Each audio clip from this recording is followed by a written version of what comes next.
Eu saúdo os irmãos com a graça e a paz do Senhor Jesus. Bom dia. Amados, é um prazer, é uma alegria muito grande estar com os irmãos novamente. Eu sou o professor Fábio Machado e estarei com os irmãos nos capítulos finais do 5º e último livro de Salmos.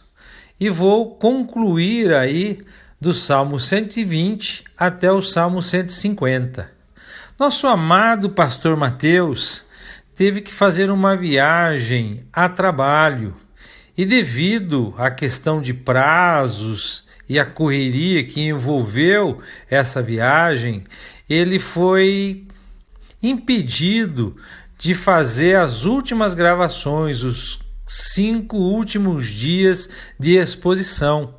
Ele muito lamentou porque ele tem um prazer muito grande, ele gosta muito de compartilhar as exposições com os irmãos. Mas nós rogamos a Deus que a viagem dele dê tudo certo, que o Senhor o abençoe a sua família nessa viagem e que ele possa estar novamente conosco o mais breve possível. Amados, hoje eu irei expor dos capítulos 120 até o capítulo 123. Os salmos de 120 a 136 compõem o grande Halel, conforme o Halel egípcio, que nós vimos aí no salmo de 113 a 118, e o Halel final, do salmo 145 ao salmo 150. A maioria destes salmos, 15 dentre 17, é constituída de cânticos de romagem, Salmo 120 até o Salmo 134, que tem início com... Sempre você vai ver embaixo da epígrafe do Salmo, do assunto do Salmo, cântico de romagem. Esses cânticos de romagem eram os cânticos que os judeus cantavam enquanto subiam a Jerusalém, que está a 800 metros de altitude, em 3 ocasiões anuais determinadas. Essas ocasiões incluíam, primeiro, a festa dos pães asmos, segundo, a festa das semanas, Páscoa ou da colheita, e terceiro, a festa da cega, dos tabernáculos ou das tendas, conforme Êxodo 23, versos de 14 a 17, 24, nos versos 22 e 23, Deuteronômio 16, 16. Davi escreveu 4 dessas canções, o Salmo 122, o 124, o 131 e o 133. Salomão, uma, Salmo 127, enquanto 10 permanecem anônimas. Não se sabe quando esses salmos foram compilados dessa maneira.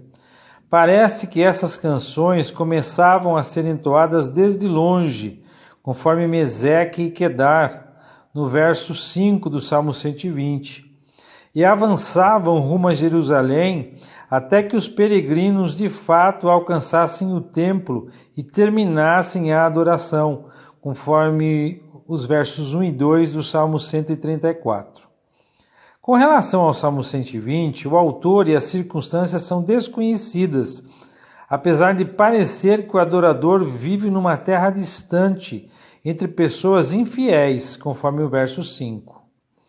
Nós podemos dividir aí o Salmo 120 em 3 partes. Os versos 1 e 2 nós poderíamos aí ver a petição, observar a petição.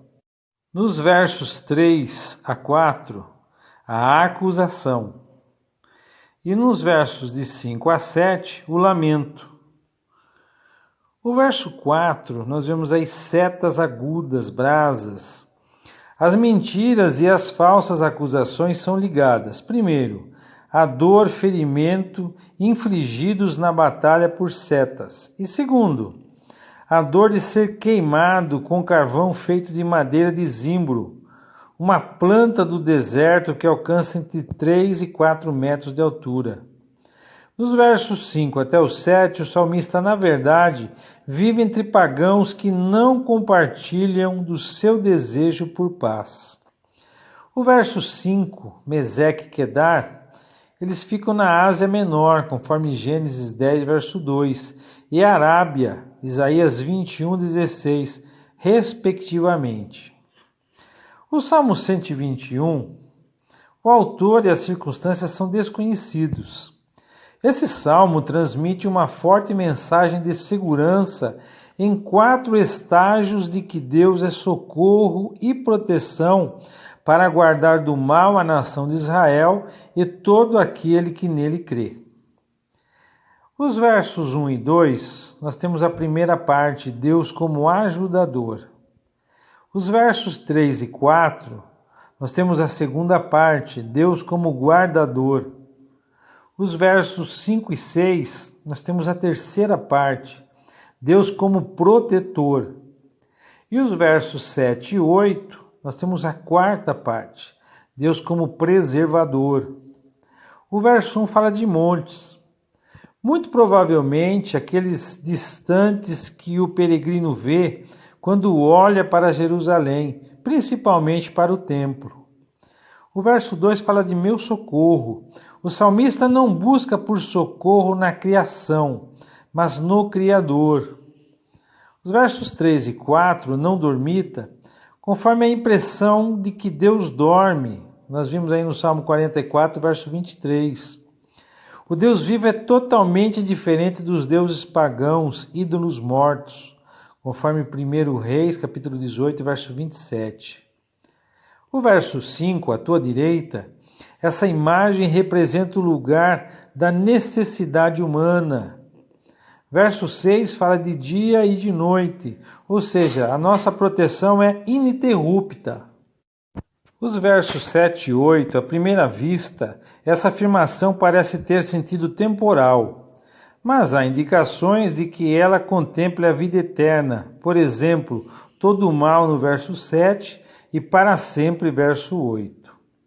O Salmo 122, Davi expressou nele sua grande alegria por Jerusalém, que ele estabeleceu quando derrotou os jebuseus, conforme 2 Samuel capítulo 2, e levou o tabernáculo e a arca para ficar ali permanentemente, segundo o livro de Samuel capítulo 6. A oração e o desejo de Davi foram temporariamente atendidos no reino de Salomão, conforme 1 Reis capítulo 4, versos de 24 a 25. É irônico que Jerusalém, que significa cidade da paz, tenha sido mais disputada do que qualquer outra cidade do mundo ao longo da história. Profeticamente, o desejo de Davi não se cumprirá plenamente até que o príncipe da paz, Isaías 9, verso 6, venha para governar permanentemente, como prometido, rei descendente de Davi, conforme 2 Samuel, capítulo 7, 12, 13 e 16, e Ezequiel 37, 24 e 28. O Salmo 122 nós podemos dividi-lo em duas partes. Do verso 1 ao verso 5, a primeira parte, a alegria pela adoração. E os versos 6 a 9, a segunda parte, a oração por Jerusalém. O verso 1 fala de casa do Senhor.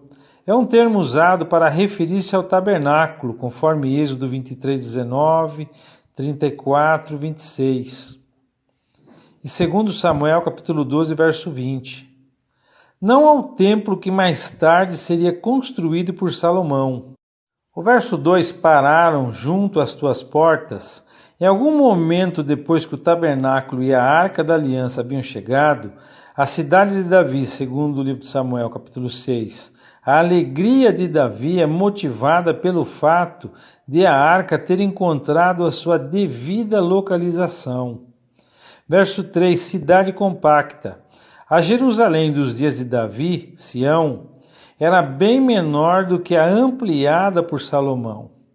O verso 4, convém a Israel, refere-se à ordem dada por Deus de subir a Jerusalém 3 vezes por ano.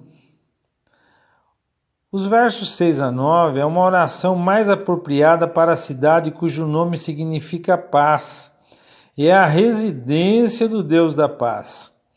Isaías 9, verso 6, Romanos 15, verso 33, Hebreus 13, 20. Compare as orações pela paz de Israel, Salmo 125, 5, 128, 6, com outros salmos que exaltam Jerusalém. Salmo 128, 132, 147. A história provará que tempos ruins terão que vir, como o Salmo 79 e o 137, antes que chegue o melhor dos tempos, Apocalipse capítulo 21 e 22. O Salmo 123, o autor e a ocasião são desconhecidos.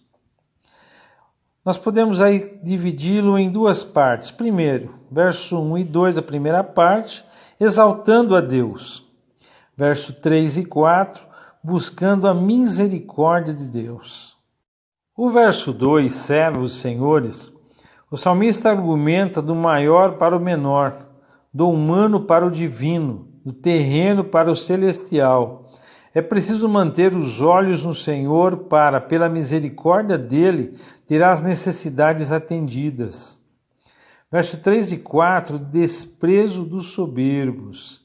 Refere-se a pagãos incrédulos, talvez samaritanos, conforme Neemias 1, verso 3, 2, verso 19. E assim terminamos a exposição desses 4 salmos de hoje.